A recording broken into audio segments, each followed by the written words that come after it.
Hi viewers, ನಾನು ನಮ್ಮ ಮನೆ ಮಗಳು ಶಿಲ್ಪಾ. ಅಮ್ಮ ಅಡುಗೆ ಮನೆಗೆ ಸ್ವಾಗತ. ಇಂದು ಬಿಸಿ ಬಿಸಿಯಾಗಿ ಶಾವಿಗೆ ಉಪ್ಪಿಟ್ಟು ಮಾಡೋದು ಹೆಂಗಂತ ನಾನು ಹೇಳ್ಕೊಡ್ತೀನಿ. ಬನ್ನಿ, ಬೇಕಾಗಿರೋ ಸಾಮಗ್ರಿಗಳು ನೋಡೋಣ. 2 ಮೀಡಿಯಮ್ ಸೈಜ್ ಸಣ್ಣದಾಗಿ ಹೆಚ್ಚಿಟ್ಕೊಂಡಿರೋ ಉಳ್ಳಾಗಡ್ಡಿ, 1 ಟೊಮೆಟೊ, ಸಣ್ಣದಾಗಿ ಹೆಚ್ಚಿಟ್ಕೊಂಡಿರೋ 4 ಮೆಣಸಿನಕಾಯಿ, ಸಣ್ಣದಾಗಿ ಹೆಚ್ಚಿಕೊಂಡಿರೋ ಕೊತ್ತಂಬರಿ ಸೊಪ್ಪು, 1 ದೊಡ್ಡ ಬಟ್ಲು ಶಾವಿಗೆ.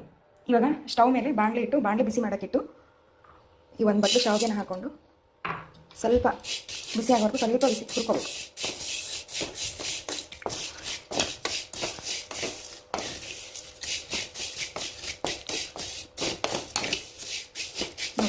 ಘಮ ಬರುತ್ತೆ, ಆ ಘಮ ಬರೋವರೆಗೂ ಹುರ್ಕೊಂಡ್ರೆ ಸಾಕು. ಇಷ್ಟಾದರೆ ಸಾಕು. ಇದನ್ನು ಸಪ್ರೇಟಾಗಿ ಇಟ್ಕೋಬೇಕು. ಈಗ ಅದೇ ಕಾಯ್ದಿರೋ ಬಾಣಲಿಗೆ 4 ಟೇಬಲ್ ಸ್ಪೂನ್ ಎಣ್ಣೆ, ಒಗ್ಗರಣೆಗೆ ಜೀರಿಗೆ, ಸಾಸಿವೆ,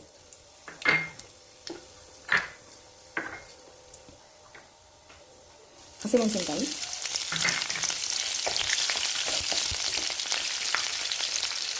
ಹೆಚ್ಚಿಟ್ಕೊಂಡಿರೋ 2 ಉಳ್ಳಾಗಡ್ಡಿ,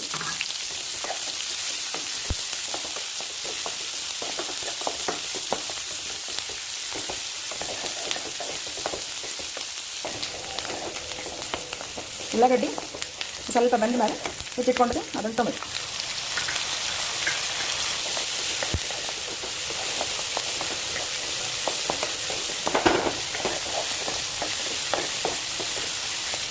ಚಿಟಿಕೆ ಅರಿಶಿಣ, ಕೊತ್ತಂಬರಿ ಸೊಪ್ಪು,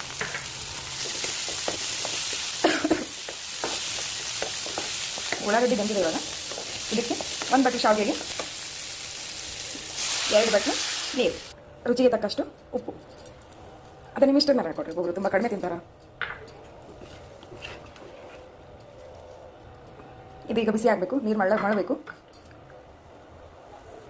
ಒಂದು 2 ನಿಮಿಷ ಬಿಟ್ಟರೆ ನೀರು ಬಿಸಿ ಆಗುತ್ತೆ. ಈಗ ನೋಡಿರಿ, ನೀರು ಕುದಿ ಬಂದದ. ಈಗ ಹುರಿದಿಟ್ಕೊಂಡಿರೋ 1 ಬಟ್ಲು ಶಾವಿಗೆ ಕಲಿಸ್ಬೇಕು.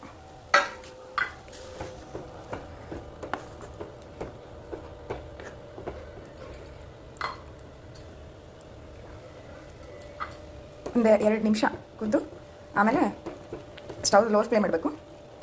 ಈಗ ನೋಡಿ ಕುದಿ ಬಂತು.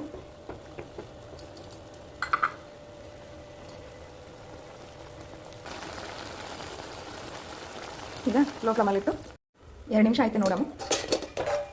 ರೆಡಿ, ಬಿಸಿ ಬಿಸಿಯಾದ ಶಾವಿಗೆ ಉಪ್ಪಿಟ್ಟು ರೆಡಿ.